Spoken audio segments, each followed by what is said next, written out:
All right, they haven't found him yet, but there's still hope. Still hope. They may be running out of air, running low on supplies, running low on hope. Yeah, it's not looking good. But hoping and praying they find this mini, apparently cheaply made submarine. Yikes. The search has been ongoing. This area the size of Connecticut, actually twice the size of Connecticut. Above water, underwater, on the ocean floor. They are looking, but they have not found this submersible. Let's hear from the Coast Guard earlier today. Yesterday, a Canadian P3 detected underwater noises in the search area. As a result, ROV operations were relocated in an attempt to explore the origin of the noises. Although the ROV searches have yielded negative results, they continue. The surface search is now approximately 2 times the size of Connecticut, and the subsurface search is up to 2.5 miles deep, exponentially expanding the size of the search area. All right. I like these guys, professionals. The Coast Guard, we're working with our friends in Canada. International help is coming in from all over, but there's only so much you can do. What about the banging? You heard about the banging. What is that all about? Were they clanging on the side of the submarine so somebody would hear? Maybe. So the ocean is a very complex place. Obviously, human sounds, nature sounds, and it's very difficult to discern what the source of those noises are at times. The noises, again, very complex in the ocean. You have to be an acoustic analysis and you have to have context. They're trying to put all the pieces together. The noises have been described as banging noises, but again, they have to put the whole picture together in context and they have to eliminate potential man-made sources other than the Titan. Yeah, so it doesn't sound as good as it did when we first heard that piece of information, right? Could be anything underwater. These 5 individuals, let's go through it. Hamish Harding, a very successful businessman and explorer from the UK. Paul-Henri Nargolet, 77 years old, from France, an experienced explorer/mariner. He's really a man of the sea. And these 2 individuals, father-son team from Pakistan. He's one of the richest men in Pakistan, Mr. Dawood. He's down there. And the founder of the company and the operator of the vessel, Stockton Rush. He's 61 years old. Again, this is his company. This submarine, it's essentially owned by him. What is he all about? Ivy League degree from Princeton, and he actually became a pilot, not just a pilot, but an airline pilot at the age of 19, all right? Impressive guy, and here he is talking about this invention, this little submersible, about 6 years ago. Rush says his submersible is one of the safest forms of transportation in the world. You believe the Cyclops 2 is pretty much invulnerable. By the time we're done testing it, I believe it's pretty much invulnerable. And that's pretty much what they said about the Titanic. That's right. And I will go on all the first dives, put my money where my mouth is. That unsinkable stuff about the Titanic was fake news. Look, we are hoping and praying that this man, Stockton Rush, and all of his colleagues there and the customers are rescued and reunited with their families. And then, once they're safely dry, we got to yell at this guy a little bit. Sorry, but this woke routine he's been pulling lately about who should be on the submarine, the kind of people he hires. Listen to this during a lengthy Zoom call/interview not too long ago.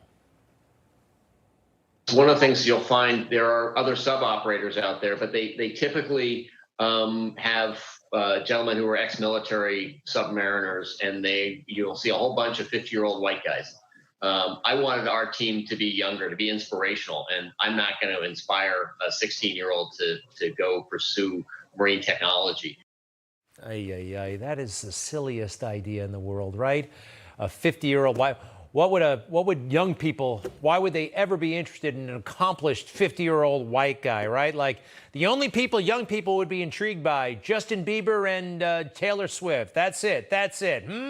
Well, 50-something-year-old white guys have actually done a lot underwater, and I don't care what you look like, it's inspiring and it's impressive. In fact, the guy who discovered the Titanic wreck to begin with, all the way back in the 1980s, white guy, I hate saying white guy, that's a big thing these days, Victor Vescovo, first person to dive to the deepest points of 5 oceans. James Cameron, the world-famous director, he directed Titanic. First solo descent to the deepest point of the ocean, the Pacific Ocean. He did that a few years ago. It was amazing. We've got Stig Severinsen, deepest dive underwater with 1 breath. Okay, look, if they could look like anybody, but they happen to be white individuals. Invented the modern-day regulator for people who scuba dive. You know what that thing is. Commander William Anderson, first vessel to cross North Pole underwater. This is impressive stuff. Now, it doesn't matter what they look like, does it? Oh, and Joe Dituri, Dr. Deep Sea. This is actually fairly recently. Longest time lived underwater, 73 days. I'm surprised it's only 73 days. Anyway, it doesn't matter what people look like. All right. So, Rush, Stockton, Rush. I hope you get out of this thing. And once you do, you got to renovate the next model of this submarine. Let's take a look at Titan. So we're coming into the sub.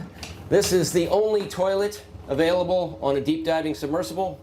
Best seat in the house. You can look out the viewport. We put a privacy screen in, turn up the music, and it's very popular.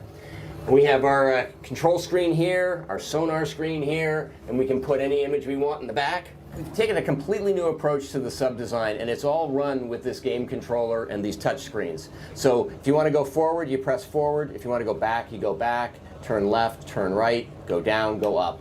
And it's Bluetooth, so I can hand it to anybody. And it's meant for a 16-year-old to throw it around, and super durable. We keep a couple of spares on board just in case.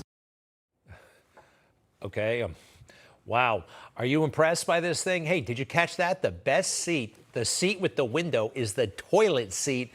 They definitely have to overhaul this thing. Stockton, Rush, we are all hoping and praying you make it out of this thing. Please, dear God. All right, what else? Juneteenth, we are still getting the numbers. 100 people shot, 12 killed at various Juneteenth celebrations throughout the country. A day off in the summer, and not many people understanding exactly why and what Juneteenth is all about. Well, the results have not been pretty. Take a look at this McDonald's in Los Angeles.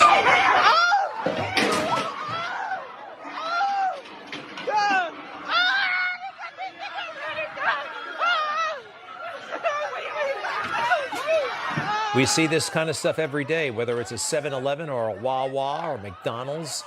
No respect for much of anything. Our institutions, our way of life, our culture. Look at this stuff.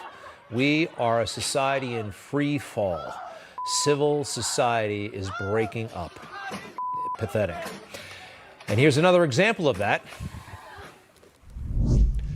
Riley Gaines, one of the greatest female swimmers in the world, until she met Leah Thomas. Oh boy. She testified today before a Senate committee. Yeah, Leah Thomas. Unbelievable. What this individual has put women through, it's a disgrace. But we're meeting heroes like Riley Gaines. I raced Thomas in the 200 freestyle, which ended up in a tie. We went the exact same time down to the 100th of a second. Having only one trophy, the NCAA handed it to Thomas and told me I had to go home empty-handed. And when I asked why, which was a question they were not prepared to be asked, I actually appreciate their honesty because they said, Thomas, it was crucial. Thomas had it for picture purposes. I felt betrayed. I felt belittled. I felt reduced to a photo op. But my feelings didn't matter. In addition to being forced to give up our awards and our titles and our opportunities, the NCAA forced me and my female swimmers to share a locker room with Thomas, a 6'4", 22-year-old male equipped with and exposing male genitalia. Let me be clear about this. We were not forewarned we would be sharing a locker room. No one asked for our consent. This is not politics for me. This is a real life issue, and I want to put it on record. I don't believe trans athletes should be banned from sports. That's the rhetoric that's being pushed from the opposition. I just want everyone to compete where it's fair and where it's safe, and I don't understand how that's overly controversial. And if we do speak up, you're immediately labeled as some name. They will call you everything under the sun, whether it's transphobic, homophobic, racist, white supremacist, domestic terrorist. They will throw them all at you in hopes to deter you. Feminism is not a fluid term. The original and the meaning of what it means to be a feminist is to uphold, respect, honor, embrace, and celebrate women on our own physical ceilings, our own uniqueness. That term has not changed. And what this really is a male mansplaining what it is to be a feminist, which I honestly think is pretty ironic. Wow. I love it when something good happens out of something bad. We've gotten to know Riley Gaines. This woman can be president of the United States someday. Absolutely heroic. And did you know that Leah Thomas actually is still equipped with male genitalia, apparently? Yeah, and it's making the women in the locker room very uncomfortable. And there Leah is taking the trophy. That's known as cheating. Anyway, we just heard from Riley Gaines, and she's told that story before. When she tells it on a university campus, say the University of San Francisco, watch what happens.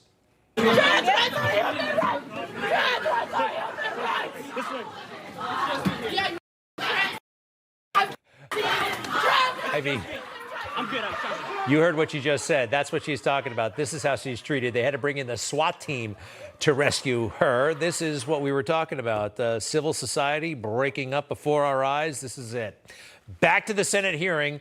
Senator John Kennedy, Republican of Louisiana, he was amazing, taking on somebody from the so-called Human Rights Campaign. Sounds like a great group. They're a bunch of crazy radicals. Watch. Let's go back to the biology. Male, female, boy, girl, okay? Biologically, do males have an advantage over females biologically in sports? Again, I'm not a physician, and I can't speak to that. What's your real-world experience? It depends. I mean, there are some people who are born male that I'm faster than if I were to sprint against them, and some that I'm not. Some males that are taller than some women, and some that are shorter. You don't believe that a biological male has a physical advantage in sports over a biological female? Not as a definitive statement. I really think you hurt your credibility when you refuse to acknowledge that biological males have an advantage over biological females. It kind of makes me wonder about all your testimony. He was great today. He said he heard better, more educated things about sex and gender on the dating game than he did today in the United States Senate. I think we all have heard wiser things on the dating game and other such venues. Leah Thomas, right? I mean, this is an abomination, but this is even worse. Mainstream media pretending that this is a beautiful, wholesome, healthy thing. Watch. There is so much to watch. So she's going to first hit the pool this morning at 10 o'clock. That's the 500-yard freestyle. The prelims finals are tonight. She's favored to win the 500 and the 200-yard freestyles. She's also swimming in the 100-yard freestyle, and she's got a shot there. But in addition to watching for her winning those races, Hoda, we're also watching for the potential. She is within striking distance of the long-held collegiate records by Missy Franklin and Katie Ledecky. So, of course, we're going to be watching to see if she touches those records during this weekend, too. If she touches those, why is she smiling? Why is she acting like this is normal? I don't know Hoda Kotb and Jenna, but they're not down with this. On some level, they are deeply, deeply disturbed.